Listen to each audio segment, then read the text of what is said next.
welcome to In Focus. I'm Jody Kenny. This week, I am sitting down with Assembly Majority Leader Crystal Peoples-Stokes. The Buffalo native has held the position as leader since 2018. We'll be discussing a variety of issues affecting not only her district, but the state at large. Assembly Majority Leader, thank you so much for joining us. We're so glad to have you once again. Hi, thank you so much for having me. It's great to see you again. Okay, so we're just weeks away from a new legislative session in January. We'd like to start off with discussing your top legislative priorities for 2026. Well, that is kind of exciting, isn't it?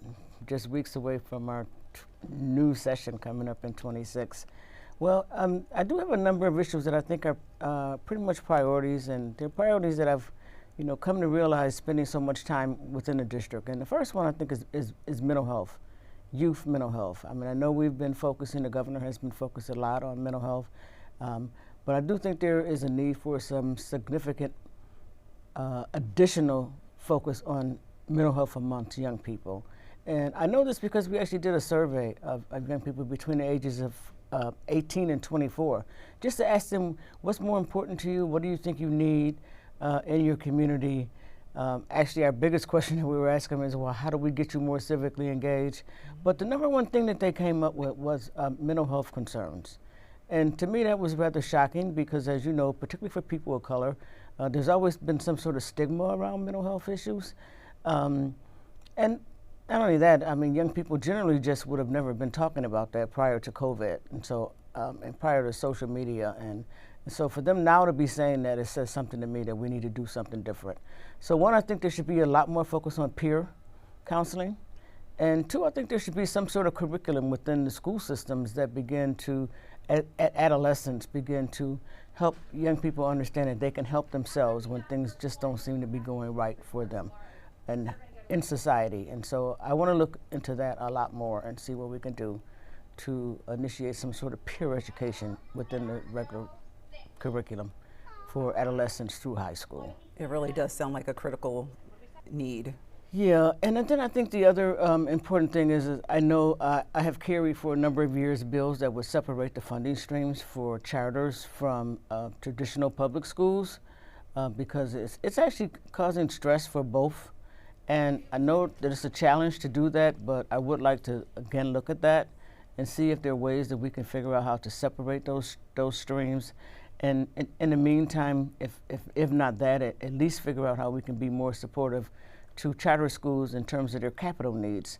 Why it is so important to me is because there are a number of my parents who are in my district who choose to send their children to charter schools. And if they're choosing to send their children there, then they should receive the same sort of support that parents who choose to send their children to traditional publics receive. And so we want to look a little bit into that as well. Earlier this year, you highlighted the city's $50 million budget shortfall. Now that we're nearing the end of the year, what kind of impacts are you seeing on this when it comes to your constituents? The shortfalls that are for the city of Buffalo, or the shortfalls that are for the state of New York, because there's shortfalls everywhere. Well, yeah, let's start out with Buffalo and maybe we can go into the broader issue. Well, honestly, whenever you see shortfalls in anyone's budget, whether it's local, state, or federal, it's the people at the lowest end of the totem pole that receive the least as a result of that. And so it's going to be incumbent upon me, and I think others who are elected, including the new mayor, our new mayor-elect, Sean Ryan, to figure out how that does not happen this time. How do we intentionally make sure that the losses are not felt by the least of these more than it is by the remainder of society? Mm-hmm. As you know, federal funding cuts are threatening a number of programs across the state. The government shut down deeply affected SNAP recipients. How is the state planning to keep up with food insecurity, especially around the holidays, and the fact that it truly is an issue that many people deal with all year round? Well, some of the issue was created unnecessarily because of the mean-spirited attitude of our current federal administration. But as you know, when they said they weren't going to fund SNAP and food benefits for the people in the state of New York, our governor, Kathy Hochul, stepped right up and figured out how we're going to make sure that people still had access to food. And so I think that, as New Yorkers, we're probably going to do the same thing for health care. I mean, as Medicaid cuts are impending. I'm not sure what's going to happen to the Affordable Care Act in terms of those folks that are going to lose, but at the end of the day, we're not going to be in a position where we can allow New Yorkers to be sick and not get the kind of health care that they need. So how we'll figure that out, I'm not sure. Honestly, I am not the person who wants to say just raise new taxes, raise new taxes, raise new taxes, even though taxes pay for services. Sometimes we need to redirect where we're sending dollars to, ensuring that we're getting a return on our investment. And so I think we should do some looks at that. Obviously, this is something that will be led by the budget officer, office of the state, and you know, there's no question that the Assembly Speaker, Carol Hastie, and his staff Ways and Means staff will weigh in heavily on this. And at the end of the day, our goal is going to be what it has always been, and that is to take care of our constituencies across the state of New York and meet their needs. And if we have to do some non-conventional things in order to do that, then that's what we'll be doing. I have about less than a minute left in this block, but I wanted to ask you about something I learned about, the Fiscal Cliff Task Force. What is that? Well, it's actually people who have a minimum wage job, but because they have a minimum wage job and a certain number of children, they may have access to food stamps, they may have access to Medicaid, and they also may have access to child care. So they're doing so well in their job, the job wants to give them a raise. So they get a raise of, you know, $5 an hour or whatever, and then they become ineligible for Medicaid, or they become ineligible for child care. Well, now how do you go to work if you're no longer eligible for child care? So there are benefit cliffs that we need to look at. If we really are going to help people get out of poverty, you can't create scenarios around them, support systems around them that encourage them to stay in poverty in order to get access to the services that they need. And so I'm really grateful that we're beginning to take a look at that, not just as a social services or county services department, but as a business economy. Businesses are beginning to look at this because it impacts them as well. If you're not paying your employees enough, then they are on services that come from the government. Assembly Leader Crystal Peoples-Stokes, you're going to stay with us the whole half hour, right? Yes, of course. Okay, so stand by. We're going to take a quick break. Coming up on In Focus, we're going to dive into why New York lawmakers are urging Governor Hochul to halt the upcoming all-electric building mandate. Stay with us.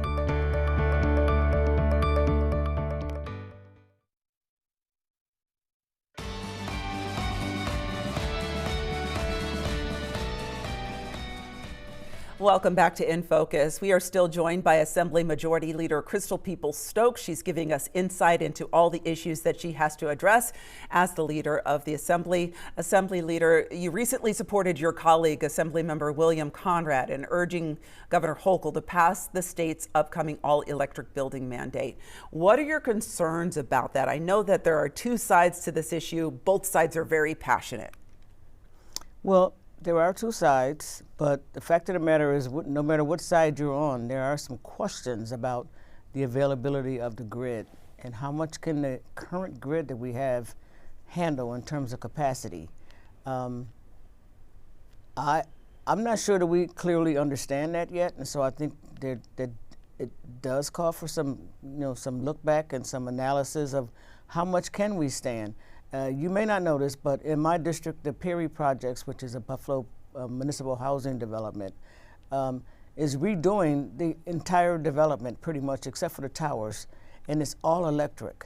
And so if we're going to add more and more all electric and get to a point where, even though it is electric, it shuts down because the grid can't take all of it, then the people lose. And quite honestly, we experienced some of that in 2022 when the horrific snowstorm that happened in Buffalo. So we don't want to see that again. That's one thing. And then the other thing is, I literally have housing units in my district where people are unable to pay the electric bill because it's going up so high and so quickly. And so that's another thing we need to go back and take a look at. I mean, you build everything all electric and then people get to a point where they can't even afford to pay utilities. what have you really done except for push them off into another opportunity to live in poverty? And that's not what we want either. What we want is a clean, safe environment, and we know that fossil fuels create a problem. So let's just, slow it down and figure out how do we get to do both? Get to this clean environment, but at the same time, ensure that there's enough capacity in our electric grid in order to provide for all electric services. And on that note, as you're speaking about it, I think about the fact that we have done several reports about energy costs going up this season, and that it's going to be about, anywhere between $60 and $100 more for people to heat their homes just this winter. And also the Home Energy Assistance Program, that's a federally funded program. Are there any updates there? Is there any help out there for people who need that help paying their bills? Well, again, I think the local government here, the county government, has made efforts to try and, help the people who live here, even though the federal dollars may not be coming at the same level that they were coming, if at all. And so people do understand that, folks are hurting and they need to have support. But that does not even take into consideration why the electric cost is going up so quickly. It seems as though generally the more you use something, the less it costs. But the more you use electricity, the more it's costing. So that's backwards in terms of, in my opinion. And so I think that we need to figure that out. Why is that happening that way? Right. I think a lot of people would agree with you on that one. Let's turn our attention now to affordability. Rising costs continue to be a problem for New Yorkers. Anything from food that they put on their tables to electricity. Could you talk a little bit about that? Well, a lot of people would love to ignore affordability because it's not a problem for them. But we can't ignore that any longer because it's basically becoming a problem for everyone because, I go to the grocery store too, and I do see that the cost of buying groceries is up. In fact, the cost of growing everything is up. But being born and raised in Buffalo, I remember when a newspaper cost 25 cents. Well, you're going to need at least $2.50 to buy a Buffalo News now on a regular day. And so, of course, nothing stays the same. And honestly, nothing goes down. But when you see things going up as exponentially as they are going right now and how quickly they're going, it's devastating to people. And then the other thing is, why are our rents constantly going up? It seems that there must be a way to prohibit people from constantly increasing the rent when you aren't changing the dynamics of how people live. If you haven't made any giant capital investments to your property, why is it that the rent needs to go up constantly? And so I think these things need to be looked at in totality. Yeah, we're building new housing, and there's definitely a need for more and more housing in the state of New York, and quite honestly in my district too. There's a need for more housing, but it's a need for it so that it can be afforded. People can afford to live in it. And another thing I really want to take a close look at in this session is the number of housing developments that we're creating in the city of Buffalo alone, my district alone, that would allow seniors to live in the same building with people who have mental and substance abuse issues. That is causing a problem because it's causing a problem for the seniors who want to live a safe community, and it's actually causing a problem for the people who have mental health problems and substance abuse problems because the outside drug community is abusing them. And so that has to be figured out. You can't keep putting these populations in the same space. It's not fair to the seniors, and it's certainly not fair to the people who need support for mental and/or substance abuse issues. Right, because both of those groups need different types of supports, and they need different types of security and safety. I 100% understand what you're talking about. And they need to be separated. Before we head to break, I wanted to ask you about this. People started receiving checks in the mail called the inflation refund. Do you think that these couple $100s will actually make a big impact? Well, people always like to receive a check. I mean, even if you file your income tax and you get a return, you like to see a check. But at some point in a society when, resources are not endless, I don't think that was the thing that we should have done, but I'm not going to, say it shouldn't happen. It's happening. There's nothing that can necessarily be done to stop it. But I would have given that a second thought even before coming up with the idea. just because of the way the federal government has been treating, New York and other blue states across the nation. I understand. Assembly Leader, we're going to take a quick break, so stay with me. Still to come, we're going to talk with the Assembly Leader about the latest on the Office of Cannabis Management. Stay with us. In Focus, we'll be right back.